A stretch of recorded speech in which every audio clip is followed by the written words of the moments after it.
La société veut de nous, veut surtout des femmes que quand elles se marient, une année plus tard ou une année et demie plus tard, qu'elles aient des enfants. Malheureusement, parfois c'est pas ce qui arrive parce que parfois il y a des problèmes d'infertilité, il y a des problèmes de stérilité ou encore parce que le couple ne veut simplement pas avoir des enfants tout de suite. Mais bref, aujourd'hui, on va parler d'infertilité. On va parler d'infertilité dans le couple avec la pression de la société, avec la pression de la famille, avec la pression de l'entourage. C'est très compliqué de vivre cette période-là. Et aujourd'hui, on va discuter de tout ça. On va se dire comment faire en fait pour arriver à gérer ce temps d'attente-là dans le couple. Sans plus tarder, on passe dans le vif du sujet.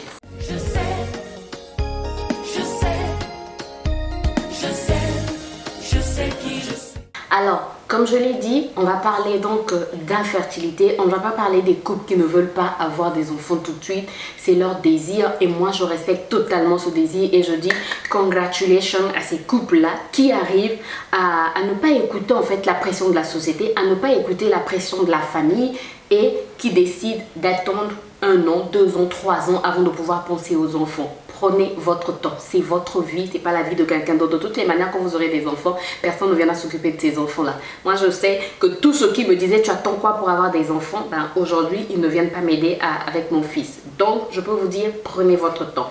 Mais aujourd'hui, on va parler en fait de ces autres couples qui vivent l'infertilité, qui vivent la stérilité. Déjà que c'est pas facile pour le couple. Et encore quand on ajoute la pression de la société, la pression de la famille, la pression de l'entourage, eux ils parlent à l'extérieur. Ils ne savent pas que quand vous rentrez à la maison, c'est très compliqué dans le couple, c'est très compliqué à gérer cette période-là d'attente. C'est très compliqué parce que chaque fois on se dit peut-être qu'à tel cycle, l'homme se dit peut-être qu'à tel cycle, ma femme sera enceinte. La femme aussi, elle s'attend à ça et quand les règles surviennent, c'est très compliqué dans le couple. Mais comment gérer cette période pour ne pas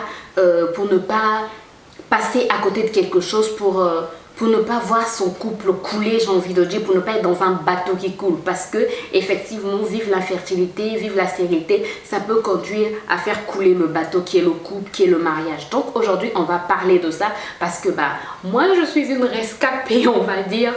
J'ai fait plus de 2 ans. Aujourd'hui, je peux en sourire, je peux en rire. Mais ce n'était pas le cas il y a quelques années. Il y a quelques années, je ne faisais que pleurer. Il y a quelques années, j'étais en dépression. Il y a quelques années, c'était très difficile. Donc aujourd'hui, je peux te parler de mes erreurs et j'espère que ça va pouvoir t'aider. Et si toi aussi tu as des conseils, n'hésite pas à les mettre en commentaire. Sans plus tarder, on va parler de tout ça. Alors, si tu vis l'infertilité, j'ai envie de te dire la première chose. Je parle surtout aux femmes. Bon, après, ça va aussi aider les hommes. J'ai envie de te dire, la première chose, c'est que tu puisses penser que tu es la seule à vivre cette souffrance-là, que tu es la seule à subir cette souffrance-là. Vous êtes 2, tu n'es pas seule.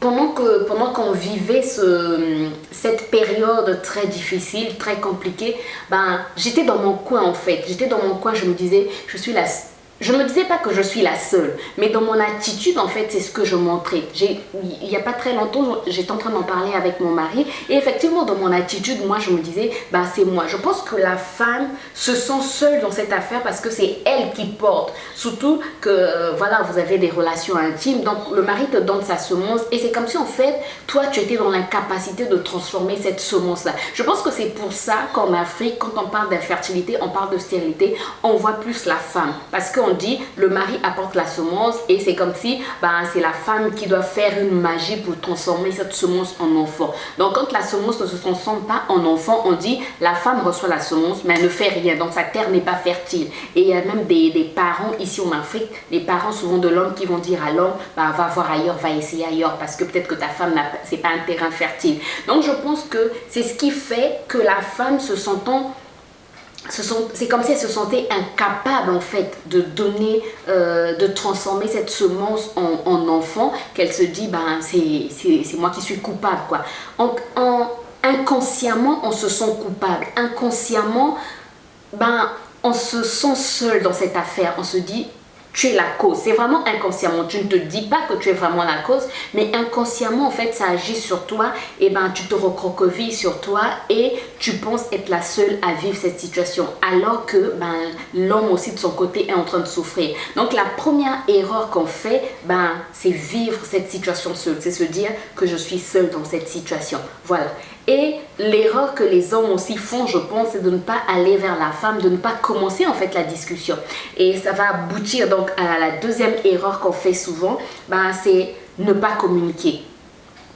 Ne pas communiquer, ça fait que vous ne vous dites pas les choses et chacun garde les choses au fond de soi. Donc tu gardes tes choses à toi, ton mari garde ses choses et après, c'est vraiment vous creusez un fossé quoi. Il y a vraiment un fossé entre vous deux. Du coup, ça vous éloigne. Au lieu de vous rapprocher, au lieu que cette difficulté vous rapproche, au lieu que cette difficulté vous rassemble, fasse de vous un couple plus fort, ça vous sépare et ça crée un fossé. Voilà pourquoi dans certains foyers où il y a infertilité, souvent, c'est pas une excuse, mais il arrive que l'homme puisse aller voir ailleurs, même parce qu'il y a ce fossé qui est en train de se creuser, parce qu'il y a cette distance qui est en train de se creuser et que chacun se sent seul. Chacun se sent tellement seul que chacun va aller trouver une consolation ailleurs, va aller discuter avec quelqu'un d'autre, alors que c'est à vous deux de discuter, vous devez être ensemble et discuter. Et c'est ce que les gens, c'est ce qu'on ne fait pas. En tout cas, moi, ce sont les erreurs que j'ai eu à commettre. Je vous partage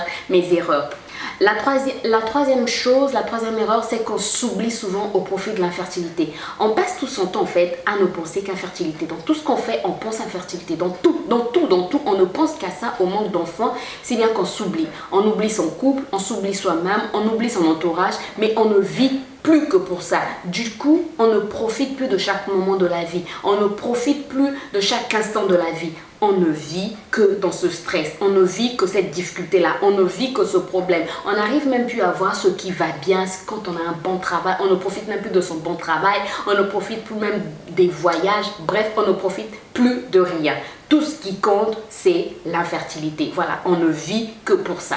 Et enfin, la dernière chose que j'aimerais évoquer, après c'est pas une liste exhaustive, comme je l'ai dit, si vous avez aussi des conseils, n'hésitez pas à les mettre en commentaire, on continue la discussion en commentaire. Le dernier point que j'aimerais soulever, c'est que ça va rejoindre un peu la communication, mais on ne décide pas en fait ensemble des choses qu'on doit faire pour trouver la solution. Personnellement, en fait, moi j'allais chercher mes solutions. Je cherchais mes solutions et j'arrivais, je disais, écoute, j'ai vu qu'il y a tel médecin qui peut nous aider, j'ai vu qu'il y a telle personne qui peut nous aider, j'ai vu qu'il y a tel pasteur qui peut nous aider. Bref, nous on a fait beaucoup de choses. Peut-être qu'un jour j'en parlerai. Peut-être qu'un jour j'arriverai à en parler, mais on a dépensé beaucoup d'argent. Et j'allais souvent, non, on parle d'un traduit praticien là-bas, il faut qu'on aille le voir. On parle d'un médecin là-bas, il faut qu'on aille le voir. On parle d'un gynécologue là-bas, il faut qu'on aille le voir. On parle d'un andrologue là-bas. Bref, je cherchais mes solutions seule et je venais dire à mon mari, allons-y. Je venais pas dire, qu'est-ce que tu en penses? Je venais pas dire, discutons et essayons de voir si c'est bon. Non, je venais dire, écoute, là-bas, apparemment, il y a des bons résultats, allons-y. Et on était parti. Là-bas, il y a de bons résultats, allons-y. Et on était parti et on a dépensé une fortune comme ça. Donc, il faut prendre alors qu'il faut plutôt prendre le temps de s'asseoir, même si tu as trouvé quelque chose, on t'a parlé de quelque chose, prends le temps d'en parler à ton partenaire et d'en discuter ensemble. Pas pour l'informer, mais plutôt pour vous mettre d'accord si c'est ce que vous allez faire. Est-ce que peser le pour et le contre, est-ce que c'est ce qu'on veut faire, est-ce que c'est pas ce qu'on veut faire? Bref, il faut prendre le temps de décider ensemble de ce qu'il y a à faire pour trouver des solutions et pas de décider seul parce que c'est pas une situation que tu vis seul, vous êtes avant tout un couple. Voilà ce que je voulais partager sur ce sujet. J'espère en tout cas que la vidéo t'a aidé. Si c'est le cas, n'hésite pas à me laisser des pouces en l'air. Si tu n'es pas encore abonné, n'hésite pas à t'abonner et à cliquer sur la cloche pour être informé toutes les fois que je poste de nouvelles vidéos. Et n'hésite pas aussi à partager, je pense qu'elle peut aider plusieurs personnes. Et si tu as des choses à dire, on se retrouve dans les commentaires. Moi, je te retrouve très bientôt pour une nouvelle vidéo. D'ici là, porte-toi bien. Bye bye.